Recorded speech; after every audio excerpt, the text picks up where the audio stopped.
Okay, let's push my luck. See one more game at 2300. 2302. I haven't been at height for quite a while.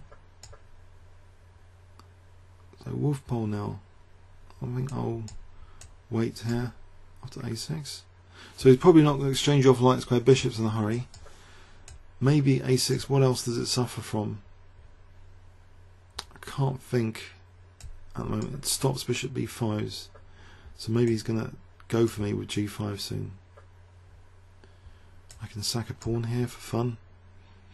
It's only 5-minute chess. Get a bit of initiative. We have a battle between material quality and time. Is he going to take on d4? a6 doesn't contribute to development that much. So CD, CD, knight d4, knight d4, queen e4, knight f3. Accelerated over protection of e5. He's played bishop e7, huh? So I'll play a3 to encourage this. If I play b4, naughtily encourage CD. I want him to win a pawn. But I don't want him to win a rook, though. b4 will be loosening my rook. Taking, okay. Taking the bait, accelerated over protection. I can play b4 and bishop b2. b4 deprives some squares. So bishop b2 and queen c2, forcing g6. Does the bishop want to remain on c1, just in case it's useful for this diagonal? Decisions, decisions. Queen c2. Okay, I'll stop castling. I've got entry point in c7 here.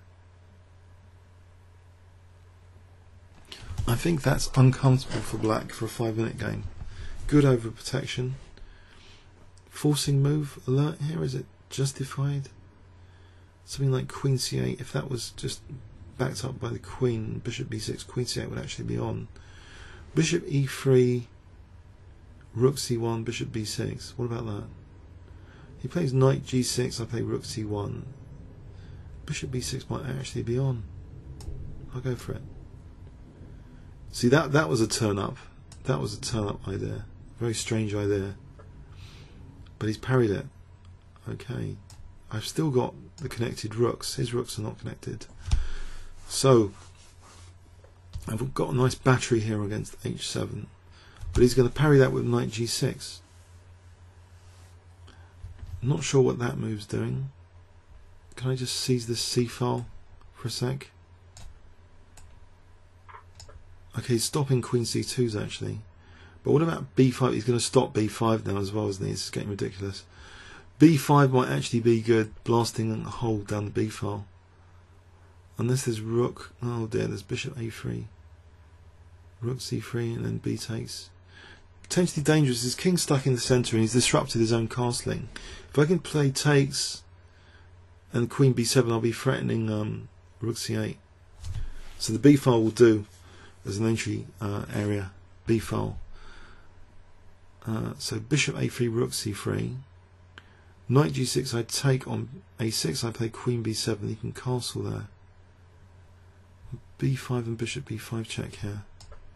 I mean b6 and bishop b5 check. Get rid of his light square bishop. If queen d7, there's rook c8. So is he castling in time here? I don't know anymore. Because I've got bishop b6 on, bishop b5 on the cards. But did I just block my own file there for bishop b5? I've just stopped my bishop from bishop b6s. That was the downside.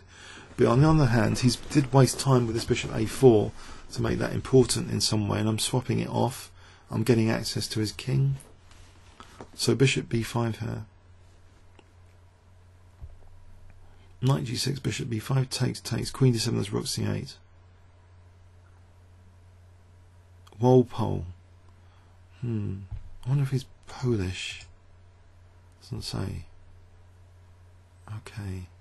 It's 1 minute rating 1782. It's 3 minutes 1999. Actually, the 1 minute it is hard to get to like a decent 1 minute rating, but he's been up there on like 2127 on 1 minute. Okay, so maybe that shows he's not a brilliant bullet player. He's not maybe brilliant in time pressure. Okay, so rook C7 here or bishop b5? Bishop b5 is interesting because rook c7 later.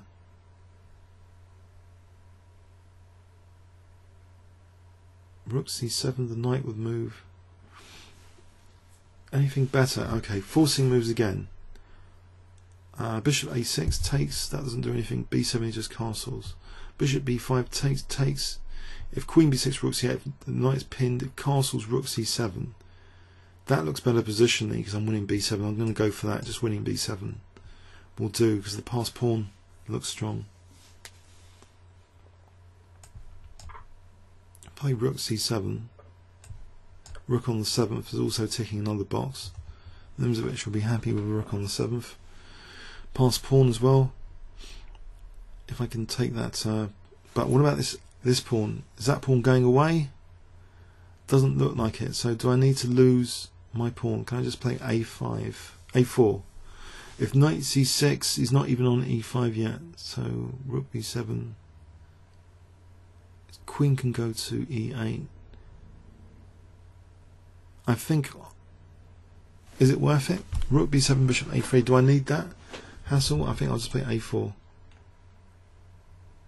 I can't see. I hope that's not a disaster. I just want to play rook b7 in luxury without losing a pawn. It's not going away, is it? I hope. It can't be protected that easily. Surrounding the b pawn. So forget about his king. The goalposts are different over here on this side of the board. Just trying to queen my b pawn. If I can get rid of his b pawn, it will be significant to win his b pawn. Just takes rook c7, but then I can't play R. He might be trying to generate counterplay. Okay.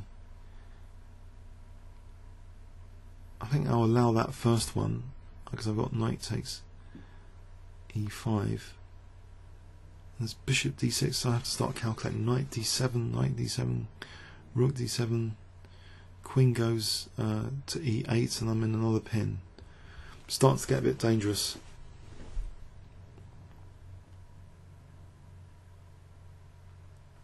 Okay. Forcing moves here. There's rook b8. What about just h3 for a moment?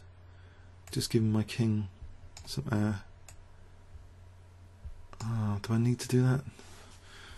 Bishop h6 is another forcing move. Takes, doesn't do anything, doesn't show up any tactical vulnerabilities on the 7th rank. Bishop d4 takes bishop e5. There is a vulnerability on g7. Bishop d4. That might be a good move. Although he might have rook f3 and queen g5 here. Rook f3, there's rook g7. King f8. But rook g7 might hold against perpetual check at least. So I've forced him to close. There's bishop c5. Or h4 for knight g5. What about just h4, knight g5?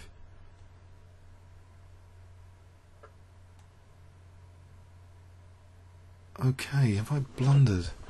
If I just take and then knight g5 check, I'm getting out of the way of the pawn.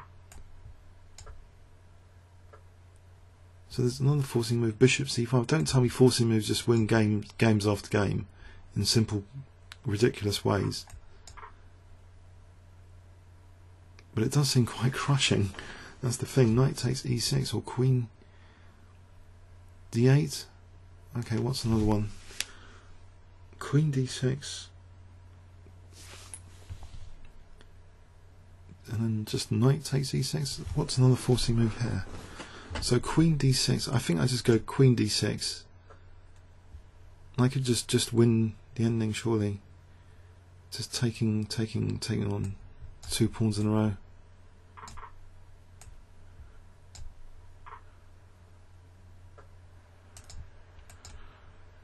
Let's get a passed pawn over here.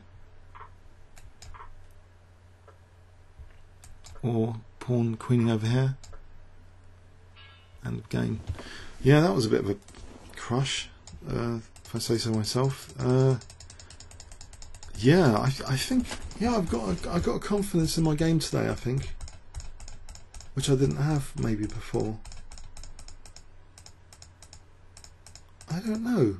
Bishop d4 was a turn up here from examining ridiculous bishop h6, because it shows there might be a vulnerability to do with the 7th rank or g7 in fact, the idea of bishop h6, but it's not actually forcing in its own right because the bishop's there. But otherwise, so bishop d4 though looks like a good move to totally discourage f takes e, because bishop e5 I'm on g7.